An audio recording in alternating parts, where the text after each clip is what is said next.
एक समय की बात है, एक गांव में प्रमोद अपनी बेटी पूजा के साथ रहता था। प्रमोद की पत्नी वैशाली की 5 साल पहले कैंसर नामक बीमारी के कारण मौत हो गई थी। इसके बाद प्रमोद ने न ही सिर्फ अपनी बेटी पूजा को संभाला, बल्कि उसे एक पिता के साथ साथ माँ का भी प्यार दिया। प्रमोद एक लकड़हारा होता है। वो जंगल से लकड़ियाँ काट करके बाजार में उन्हें बेचने के लिए जाया करता है। पूजा रोजाना गांव के बच्चों को स्कूल जाता हुआ देख उसको भी पढ़ने लिखने का मन किया करता।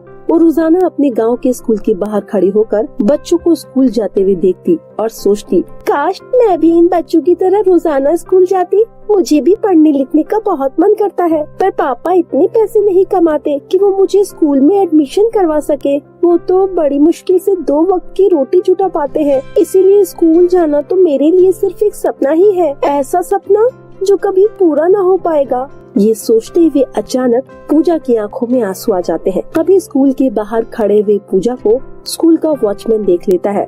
लड़की, क्या ये तो रोज रोज यहाँ पर आकर खड़ी हो जाती है? मैं कुछ नहीं बोलता हूँ तो तेरा ये अड्डा बन गया है क्या? चल निकल यहाँ से, और खबरदार कल से यहाँ पर आई तो, वरना मैं प्रिंसिपल साहब से तेरी शिकायत कर दूंगा। नहीं नहीं अंकल, मैं जा रही हूँ। चल भाग यहाँ से। पता नहीं कहाँ कहाँ से आ जाते हैं भिखारी कहीं के, रोटी खाने की हैसियत तो नहीं है, बढ़िया स्कूल में पढ़ने वाले। वॉचमैन पूजा को वहाँ से भगा देता है, जिसके बाद पूजा आंखों में आंसू लेते हुए घर आती है। तभी उसके पिताजी पूछते हैं, क्या हुआ बेटा, तू रो क्यों रही है? पापा, गांव के सभी बच्चे स्कूल जाते हैं, इसीलिए मैं भी स्कूल जाना चाहती हूँ। जब हम सब खेलते हैं तो सभी बच्चे अपने अपने स्कूल की बात बताते हैं और फिर मेरा मजाक बनाते हैं, इसीलिए मेरा भी स्कूल में पढ़ने का मन करता है। क्या आप मुझे स्कूल भेज सकते हो पापा? पूजा बेटा, हमारे हालात तो तुम्हें पता ही है ना, 2 वक्त की रोटी भी हम मुश्किल से खा पाते हैं। मैं स्कूल की फीस कहाँ से दूंगा? मैं भी तुझे पढ़ाना चाहता हूँ। दूसरों के बच्चे को जाता हुआ देख मेरा भी मन करता है कि मेरा बच्चा भी स्कूल जाए,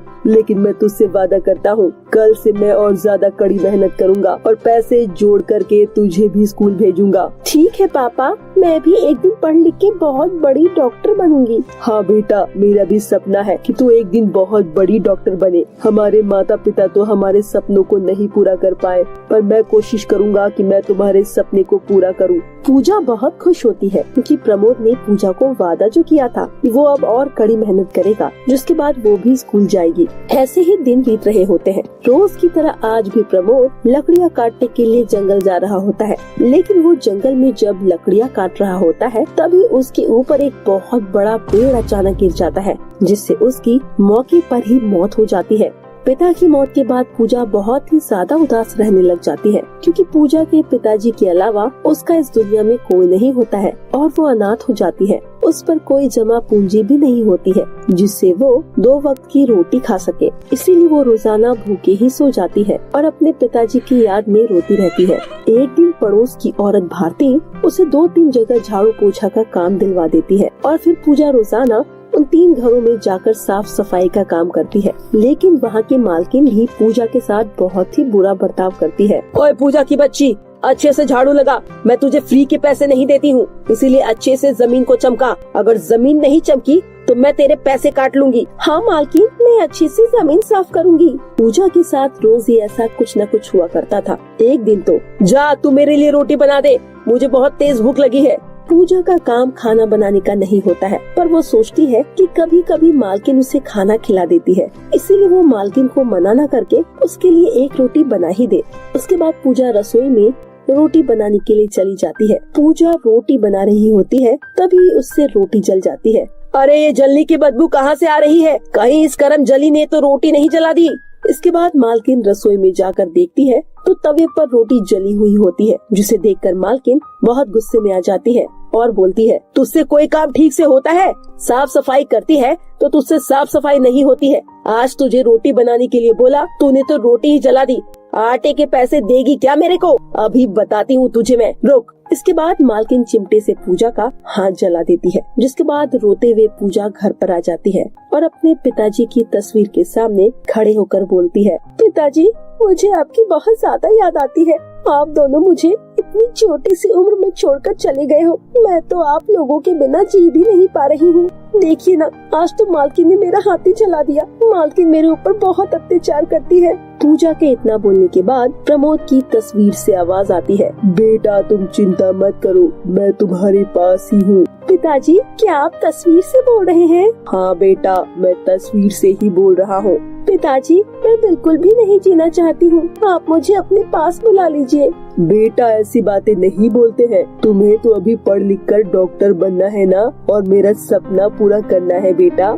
पिताजी, मैं एक समय की रोटी बहुत मुश्किल से खा रही हूँ, आप तो देख ही रहे हैं। बेटा तुम मेरी लकड़ी काटने वाली कुल्हाड़ी को गांव के पास ही में नदी में ले जाकर बहा दो, फिर तुम्हें एक चमत्कार दिखेगा। इतना बोलने के बाद पूजा अपने पिताजी की कुल्हाड़ी को उठाकर नदी के पास ले जाती है और पानी में बहा देती है, जिसके बाद परी को सारी कहानी खुद पता चल जाती है और वो उस नदी से बाहर निकलती है। जलपरी को निकलता देख पूजा बहुत ज्यादा हैरान हो जाती है। बेटा पूजा, मैं सब समझ गई हूँ, तुम्हें मेरी मदद की जरूरत है, इसीलिए मैं तुम्हें एक गुलाब दे रही हूँ। ये कोई मामूली गुलाब नहीं है, इस गुलाब से तुम अपनी जरूरत की चीजें मांग सकती हो। सोना, चांदी, हीरे, जवाहरात, ये गुलाब तुम्हें सभी दे सकते हैं। क्या सच में जलपरी?